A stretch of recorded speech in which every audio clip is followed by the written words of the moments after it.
Guys, let me ask you a question. How far would you go for some YouTube views? You might say, MattyO, maybe I'd do a little clickbait here and there, or maybe you'd say that you'd embellish your stories just a little bit. Some of you might be willing to say that you do something more extreme. I mean, remember those YouTubers arrested for a bank robbery prank? Well, today we're going to be taking a look at a YouTuber who's accused of doing something so crazy for views that even I can't believe it. That's right, today we're talking about TrevorJacob, a YouTuber who recently crashed his plane and may have done it for the YouTube views. But before we get into that, this is Editing MattyO jumping in real quick to remind you to like, comment, and subscribe. As a small but growing channel, doing those three things can really help out the video and in turn, the channel. Thanks so much, let's get back to this. Now, I'm not a pilot, but it's not every day that something like this comes along. And while I may have no expertise in flight, I do have a bit of experience calling people out for doing dumb things on camera in order to earn that sweet YouTube AdSense bag. So let's take a look at this video and see what we can see. Some people have said that he was taking this flight to spread his friend's ashes, but I don't really see anything like that in the video. He does at one point hold up the bag of ashes, but he says, "God," and then he says his friend's name that I can't really make out, "with me," basically saying that he has the guy with him on the flight. He doesn't say that he's gonna go spread his ashes. To me, it sounds more like he's just bringing his friend along for the ride, which, well, might sound just a little bit weird when you think about it. Is something that people do a lot as a symbolic gesture when they lose somebody they're close to. So with that being as it is, he doesn't really establish a reason for this video, just that he's going for a flight and recording it. And when I say recording it, I mean recording it. This guy's got at least 2 cameras on the wings and at least 1 on the dashboard, and at one point his engine stalls.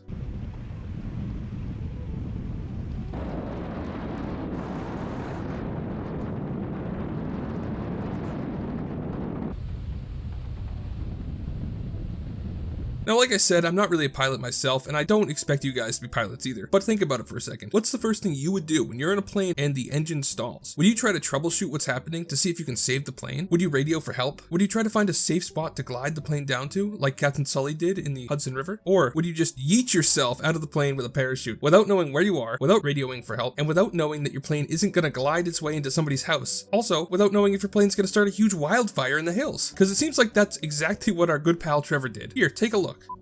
I'm over the mountains and I get out of Asia now. Oh. Oh.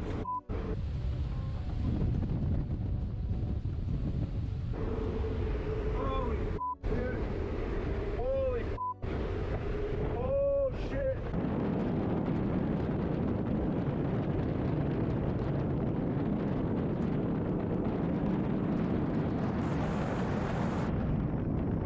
Yep, from what I could see, he doesn't really do anything from jumping out of the plane. And it's not just me, there's a large community of pilots on YouTube, and a lot of them are calling out Trevor, saying that he didn't do what he should have done before making the choice to yeet himself out of there. Is it possible he tried something and it just didn't get caught on video? Yeah, but like I mentioned earlier, he's got this thing covered with cameras. Cameras he seems to have been able to recover the footage from. If it was really just a matter of him cutting out the part where he did his checks to try to save the plane, he could have just released the footage of that and the controversy would have gone away. But it's what happens when he jumps out that really sticks out to me personally as super sus here.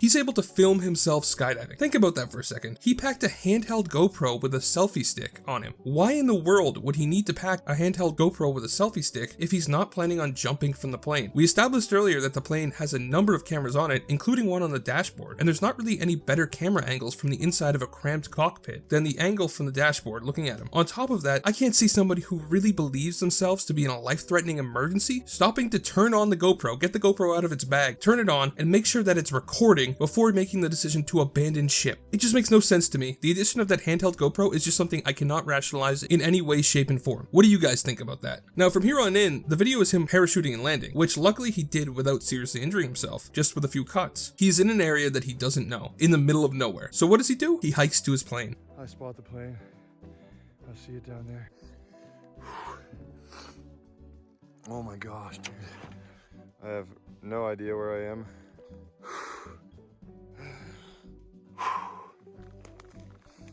Oh, I don't even know, man. I'm gonna start walking out of here.